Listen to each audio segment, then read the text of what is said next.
La semaine dernière, dans son discours sur l'état de l'Union, le président américain Joe Biden s'en est pris violemment, et oui, tenez-vous bien, en rachat d'actions, expliquant qu'il profitait avant tout et surtout aux dirigeants des grandes entreprises cotées en bourse à Wall Street, mais que ça privait pour plusieurs milliards de dollars, tout ce qui sert à financer évidemment l'innovation sur le sol américain. Bonjour Laurent. Bonjour David. Laurent Grassin, directeur de la rédaction de Boursorama.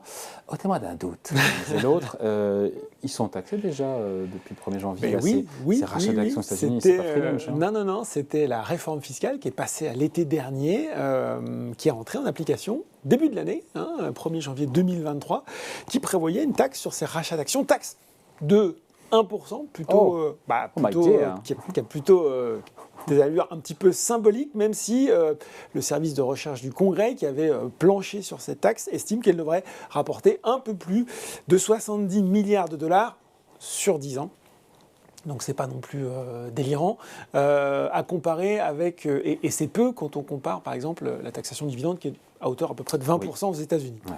Bon voilà, on revient juste, l'objectif à la base de cette taxe? C'est exactement ce que vous avez dit, David, c'est-à-dire que Joe Biden, vous savez, il estime que cet argent, il pourrait être mieux employé, à financer l'économie américaine, à investir, ou pourquoi pas à une meilleure rémunération des salariés. On se souvient de « pay them more », ce qu'il avait dit, les entreprises américaines devaient mieux payer certains de leurs employés plutôt que d'aller se déverser en bourse.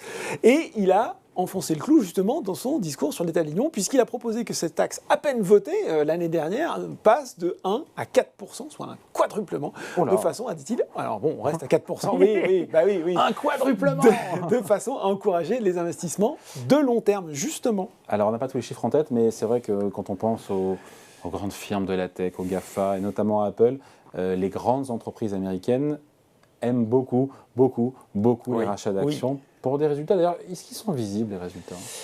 Quand même, oui, c'est ça. On voit, alors on ne va pas rentrer dans le détail, mais il y a des indices qui mesurent un petit peu les sociétés qui procèdent le plus à ce type de rachat, et en principe, leur cours surperforme quand même la progression des indices traditionnels.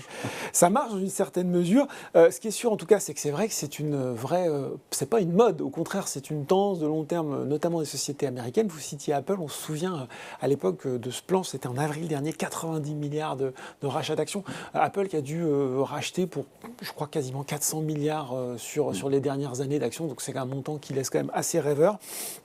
Et il y a une société de recherche aux États-Unis qui s'est fait la spécialité de compiler, justement, on n'a pas forcément les chiffres en tête, s'appelle Birini Associates.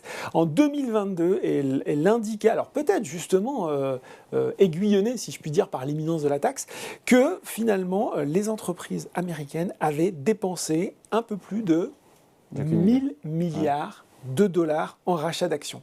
Donc 400 pour Apple, pardon. Non, 400 c'est sur plusieurs années. D'accord. C'est pas juste sur 2022, David. C'était un peu plus long terme.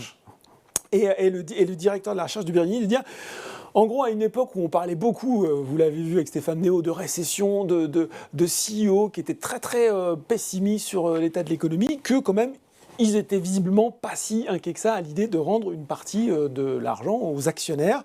Au 3e trimestre 2022, derrière période pour laquelle les données détaillées sont disponibles, plus d'une entreprise sur 5 du S&P 500 avait racheté et annulé l'équivalent de plus de 4% de ses actions en circulation sur un an. Donc on voit bien que le phénomène, 1, n'est pas marginal, et que 2, il a même tendance à s'amplifier. Oui, sauf que ça c'était avant l'application de la taxe.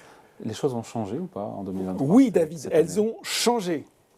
Elles sont accélérées. Ah non Puisque selon là aussi Birini Associates, ce premier mois de 2023, les rachats d'actions annoncés ont déjà dépassé 132 milliards, record qui dépasse le précédent de janvier 2021 de 15%, donc 15% de plus, et qui on retrouve parmi les entreprises qui ont fait ce genre d'annonce. Les compagnies pétrolières. Et bien voilà, sans surprise, Chevron, à lui tout seul, qui a annoncé au début de l'année 75 milliards de dollars. Il faut qu'on s'arrête un peu parce que c'est vrai qu'on balance des chiffres.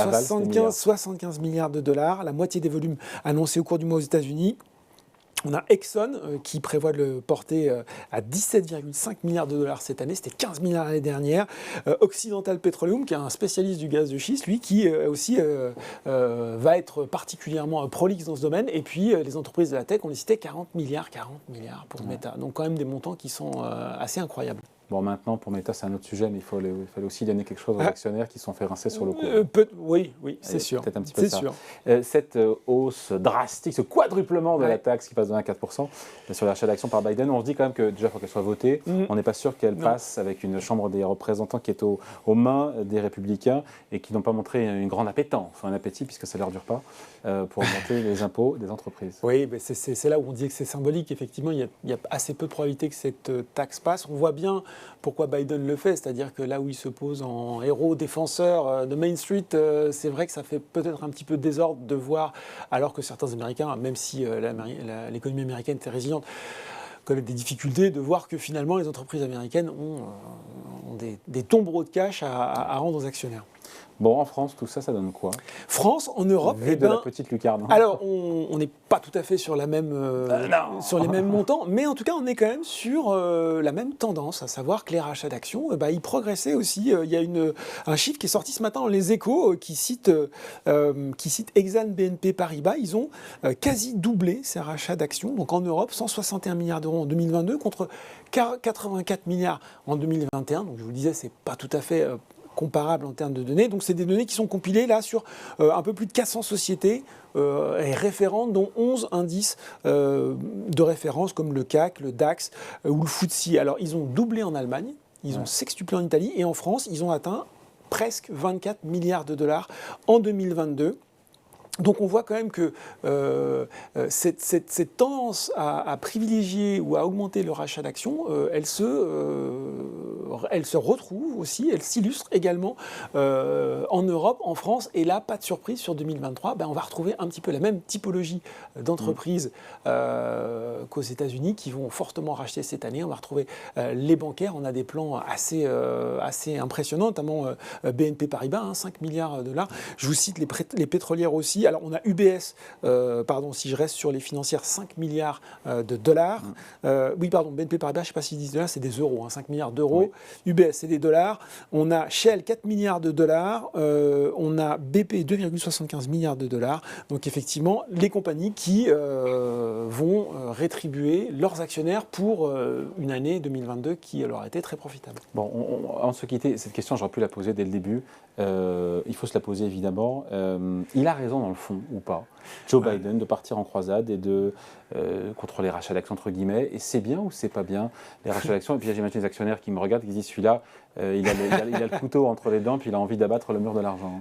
C'est une question d'ailleurs que vous auriez pu poser à nos deux précédents invités parce qu'ils ont tous les deux planché sur le sujet. Et puis il a très bien expliqué, Jean-Marc Vittori, sur effectivement les compagnies pétrolières investissent-elles assez? On se retrouve finalement au cœur du débat. Le débat est ouvert, j'ai envie de dire, et vous me posez une question de tarte à la crème, je vais faire une réponse tarte à la crème, ça dépend. On voit bien pourquoi c'est intéressant pour l'entreprise. Effectivement, c'est moins taxé. Il y a beaucoup plus de souplesse aussi, c'est-à-dire que quand vous augmentez le dividende, vous faites progresser votre dividende, l'actionnaire attend à ce que ce soit pérenne. C'est-à-dire que quand vous baissez un dividende, c'est jamais très bien reçu. On attend un dividende qu'il soit pérenne et qu'il augmente. Alors que finalement, un programme de rachat d'actions, au niveau de l'investisseur, c'est plus accepté que ce soit exceptionnel, donc beaucoup plus de souplesse là-dessus. Ensuite, les entreprises investissent. Par contre, elles ont une sélectivité dans leur investissement. Au détriment, on ne peut pas à la fois beaucoup investir et faire beaucoup de rachats d'actions. Alors, non, moi, je ne suis pas sûr qu'il faille le voir comme ça. Certaines entreprises expliquent que dans leur politique d'investissement, elles ont une grande sélectivité et qu'elles veulent des investissements rentables. Et que si les investissements ne sont pas rentables, finalement, la meilleure allocation, c'est de rendre l'argent aux actionnaires. On pourrait dire que finalement, qui sait mieux le cash qu'elle doit gérer que l'entreprise elle-même? Vous avez besoin de financement, vous demandez du financement à vos actionnaires, vous n'en avez pas besoin, vous leur rendez l'argent. On pourrait voir ça aussi comme une marque de confiance dans l'avenir. Vous voyez, sur mes perspectives, sur un marché mature et autres. Je vous vois venir, David, mais si, je vois que vous haussez les sourcils. Non, dans l'avenir, on se dit que si une boîte n'est pas capable de faire des investissements rentables, c'est qu'elle n'a pas de projet. Mais peut-être aussi qu'elle a constitué son pool d'investissements rentables et qu'elle considère que les investissements supplémentaires qu'elle ferait ne seraient pas aussi rentables, donc moins intéressants finalement de rendre l'argent. Après, il y a un débat qui est ouvert. On voit qu'il y a un débat là. Non, mais on peut dire quand même que c'est sûr qu'on peut aussi se poser la question, puisque certains grands gérants d'actifs de long terme étaient aussi pointé ça aussi, que est-ce que quand vous avez un fonds actif au sein de votre capital, est-ce qu'il ne va pas, systématiquement pousser à la roue pour que vous votiez des rachats d'actions et des plans de dividendes plutôt que de l'investissement de long terme. Est-ce qu'on n'est pas en train de sous-investir dans des secteurs... C'était ça mon point. Voilà. Et concrètement, sur les pétroliers américains, oui, certes, c'est peut-être pas leur métier aujourd'hui de dénoncer des énergies renouvelables, mais c'est peut-être leur métier de demain. Peut-être qu'effectivement, c'est maintenant que tout ça se prépare. Et quelque part, il a quand même un petit peu raison, Joe Biden. Voilà, quand Joe Biden donc part en guerre, entre guillemets, en quadruplant la taxe de 1 à 4%. On en reparle si elle passe. Sur les rachats d'actions, si elle passe. Si elle passe. Évidemment. Merci Laurent. Merci David.